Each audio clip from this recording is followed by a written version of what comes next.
everyone. My name is Kathy Joseph. I'm the owner and winemaker of Fiddlehead Cellars. And I'm here today to share with you some of the fun I have in my winemaking journey.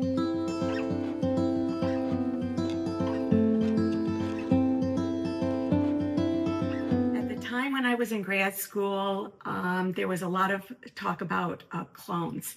And so it was confusing what a clone is, not something that's manufactured in the laboratory, but rather something that naturally evolves in nature.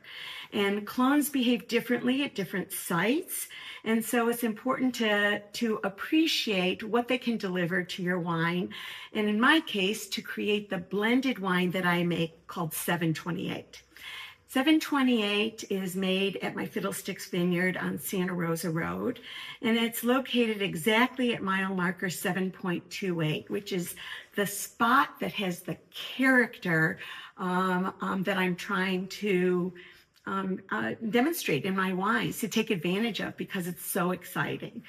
And it's no surprise that the best wines I found are a collection of clones throughout Fiddlesticks Vineyard that make the end product that is layered and elegant and the most delicious.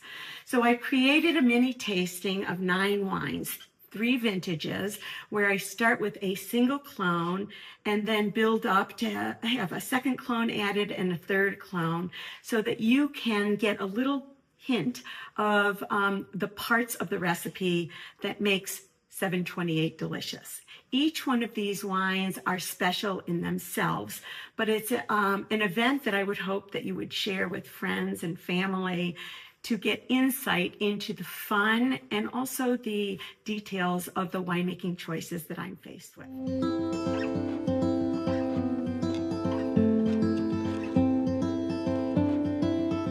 So now we're going to move on to tasting a single vintage of 1 clone, 2 clone, and 3 clones. And it gives you an opportunity to play winemaker for the day and to experience and to chat about amongst your friends how the wine changes when you add another clone to the mix. So let's start with 1 clone from the 2012 vintage. And we're going to build a story. So in 2012, I selected clone 5, which is a Pommard clone. And again, it has its own unique character at Fiddlesticks Vineyard.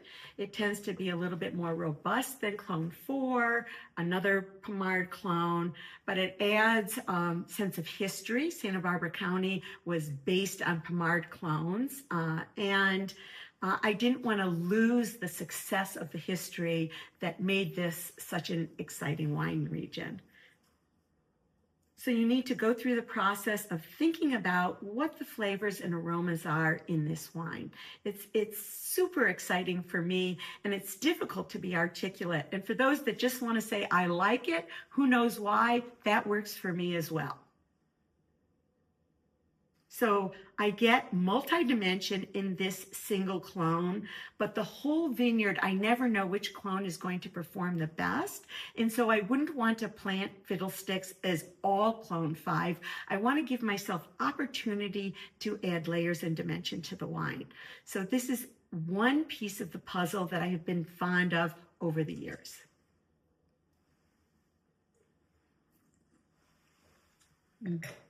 So let's see what happens when we add a second clone, the 777 clone, which is a Dijon clone. So 5 plus 777 in the same vintage, 2012, will create some new aromatics, new density, new character. And you can decide if you think that was the right decision or not.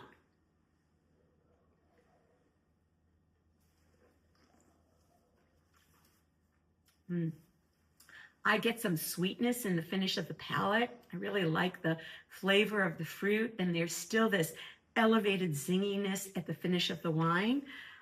Any Burgundian will tell you that a good Pinot Noir needs to have good acidity in the finish, and I'm pretty excited to feel that I've achieved that. The third clone that we're adding is another Dijon clone. It's clone 115. Sometimes 115, I interpret it as having a little leaner wine, but a little bit, it adds to the backbone of the wine, and it helps to make a more complete wine. So here we're tasting all three.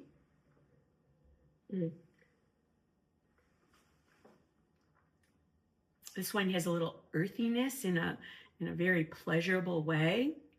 I love the tannin structure in the wine now.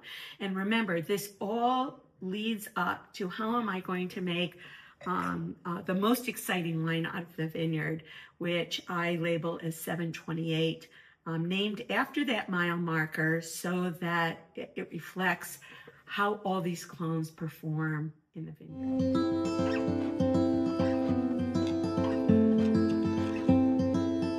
So now that we've tasted the three wines, 1 clone, 2 clone, and 3 clone, it always makes me grounded to be able to taste the one that has 7 clones in it, and that's 728. So we're going to take a look at this wine.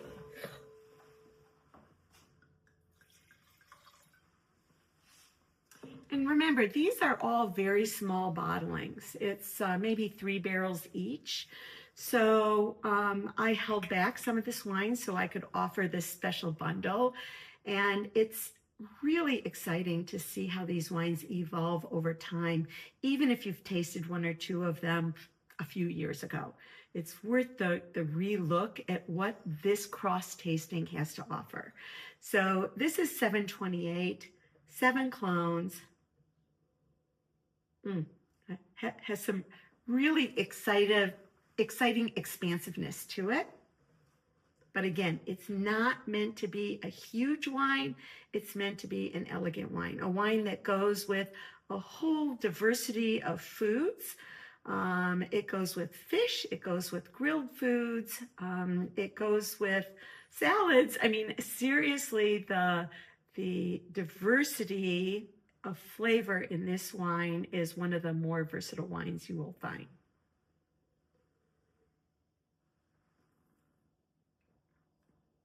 Oh yeah, it's what I hope to create, to share with you the experience of the importance of clonal diversity, but also to appreciate the character that we achieve in the Santa Rita Hills, specifically at mile marker 7.28.